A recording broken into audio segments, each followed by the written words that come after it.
ठंडा मतलब Coca Cola. जी हाँ दोस्तों, गर्मी का मौसम आते ही दिमाग में कुछ इस तरह के विचार आते हैं और आपको जानकर हैरानी होगी कि आज मार्केट में मैक्सिमम सॉफ्ट ड्रिंक या तो कोका कोला के अंडर में आती है या फिर पेप्सी के।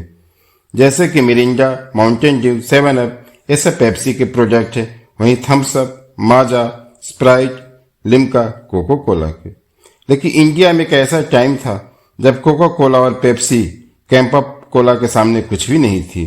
तो ऐसा क्या हुआ कि कैंपा कोला मार्केट से खत्म हो गई? इसकी डाउनफॉल का कारण क्या था? इसको इस वीडियो के डिटेल में समझते हैं। कोका कोला की शुरुआत जॉर्जिया के एटलांटा सिटी में सन 1886 में हुई थी, लेकिन भारत में एंट्री 1956 में। और शुरुआत में ही कंपनी ने मार्केट स्ट्रेटजी और अपने एग्जीक्यूशन प्लान से बहुत जल्द ही मोनोपोली स्थापित कर लिया, क्योंकि उस समय इसका कोई कॉम्पिटिटर नहीं था। सन 1974 यह वह टाइम था जब इंडिया में फेरा लागू हुआ, जिसके अकॉर्डिंग हर कंपनी जो इंडिया में बिजनेस कर रही थी उसे अपनी कंपनी का 60% शेयर और प्रोडक्ट से रिलेटेड टेक्निकल इंफॉर्मेशन शेयर करनी होती थी।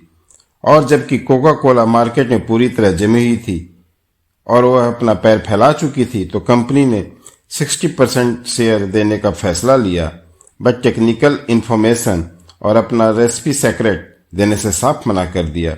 और यही कारण था कि 1977 में उस समय के प्रधानमंत्री मोरारजी देसाई ने कंपनी को बाहर का रास्ता दिखा दिया। और कोका कोला के जाने के बाद मार्केट के गैप को फुलफिल करने के लिए 1977 में कैंपा कोला को लॉन्च किया गया, जो मार्केट में आते ही पार्ले ग्रुप की थम्स अप को टक्कर देने लगी। उसी समय 1977 में इंडिया की एक और कंपनी लॉन्च हुई जिसका नाम 777 था, बट इसका टेस्ट लोगों को कुछ खास नहीं लगा और कंपनी धीरे धीरे बंद हो गई। वही दूसरी तरफ कैंपा कोला लोगों की पसंद बनती जा रही थी और धीरे धीरे मार्केटिंग के दम पर यह कोका कोला का अल्टरनेटिव बन गया। अपनी पहली कामयाबी के बाद कैंपा कोला ने 2 सॉफ्ट ड्रिंक और लॉन्च किए, जिनमें से एक थी कैंपा ऑरेंज और दूसरी थी कैंपा लाइम एंड लेमन। ये दोनों फ्लेवर भी लोगों को खूब पसंद आया और Campa Cola Indian soft drink market का लीडर बन गया। दिल्ली में इसने 4 फैक्ट्री ओपन किए और इंडिया में ओवरऑल 50 से ज्यादा फैक्ट्रीज स्टार्ट कर दी। और इस तरह कैंपा कोला ने 15 साल तक सॉफ्ट ड्रिंक मार्केट पर उसी तरह राज किया जैसे शुरुआत के दिनों में कोका कोला ने किया था। लेकिन कोका कोला की तरह कैंपा कोला के भी अच्छे दिन ज्यादा समय तक नहीं रहा और इसका मुख्य कारण था कोका कोला। हुआ कुछ ऐसा कि 1991 में आर्थिक मंदी के कारण भारत ने अपना मार्केट खोलने का फैसला किया, जिसके कारण बहुत सारी फॉरेन कंपनियां इंडिया में इन्वेस्टमेंट स्टार्ट किया और कोका कोला भी इसमें पीछे नहीं रहा। चूंकि कोका कोला इंडिया में काम कर चुकी थी तो इसके लिए मार्केट में पैर जमाना आसान थी। और यही टाइम था जब इंडिया में कोका कोला पेप्सी ने मिलकर सॉफ्ट ड्रिंक बार स्टार्ट किया, जिसे कोला बार भी कहते हैं। पेप्सी की वापसी ने पॉलिटिकल डिबेट शुरू कर दी थी, लेकिन इन सब को इग्नोर करते हुए पेप्सी मार्केट और प्रोडक्ट पर फोकस कर रही थी और जल्द ही मार्केट में एक मुकाम हासिल कर लिया। और चूंकि पेप्सी और कोका कोला दोनों एक देश की यानी अमेरिकन कंपनी थी और इनके पास फंड्स ज्यादा थे, तो इन्होंने मार्केटिंग के दम पर बहुत जल्द ही दूसरे ब्रांड को मार्केट से बाहर का रास्ता दिखा दिया और इसका निगेटिव इम्पैक्ट पड़ा कैंपा कोला जैसी कंपनियों पर।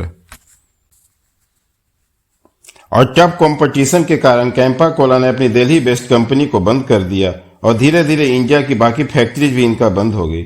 और 2009 आते आते यह कंपनी हरियाणा बेस्ड कंपनी होकर रह गई, वो भी लिमिटेड प्रोडक्शन के साथ। लेकिन अच्छी बात यह है कि यह कंपनी फिर से वापस आ रही है, वह भी फुल प्रूफ प्लान के साथ, रिलायंस जैसे जाइंट के साथ। दरअसल हुआ यह कि रिलायंस ग्रुप ने कैंपा कोला को 22 करोड़ में खरीद लिया है प्योर ड्रिंक कंपनी से। लेकिन सोचने की बात यह है कि डूबी हुई कंपनी को रिलायंस जैसी कंपनी ने क्यों खरीदा? इसका राज छुपा है रिलायंस ग्रुप के 45th एनुअल जनरल मीटिंग में, जहां कंपनी ने अनाउंस की थी कि रिलायंस एफएमसीजी सेक्टर में कदम रखेगी, वो भी नए टेस्ट और नए फ्लेवर के साथ। अब सवाल उठता है कि एफएमसीजी ही क्यों? तो ऐसा जैसा कि आप जानते हो दोस्तों, एफएमसीजी सेक्टर इंडियन इकोनॉमी की 4th लार्जेस्ट सेक्टर है और यह मेनली 3 पार्ट्स में डिवाइड है। पहला फूड एंड बेवरेज, दूसरा हेल्थ केयर, तीसरा house hold and personal care और रिलायंस अपने रिटेल बिजनेस और रिलायंस फ्रेश स्टोर और जियो मार्ट प्लेटफॉर्म के थ्रू बहुत ही कम इन्वेस्टमेंट में सॉफ्ट ड्रिंक मार्केट में अपनी पकड़ बना सकती है। बट दोस्तों, यहाँ टेलीकॉम सेक्टर जैसा एक तरफा कंपटीशन नहीं होगा, क्योंकि सॉफ्ट ड्रिंक मार्केट में एक से एक दिग्गज और बैंक बैलेंस के साथ कंपनियां बैठी हुई है।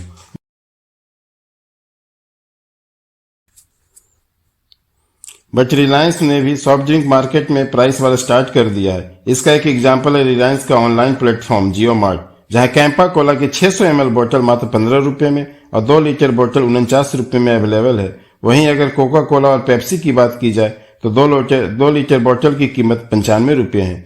तो इससे साफ पता चलता है कि प्राइस वार स्टार्ट हो गया है और यह लंबी चलेगी, क्योंकि रिलायंस के पास पैसा है, बहुत बड़ा रिटेल नेटवर्क है। तो आज के लिए बस इतना ही, मिलते हैं अगले वीडियो में, तब तक के लिए धन्यवाद। जय हिंद।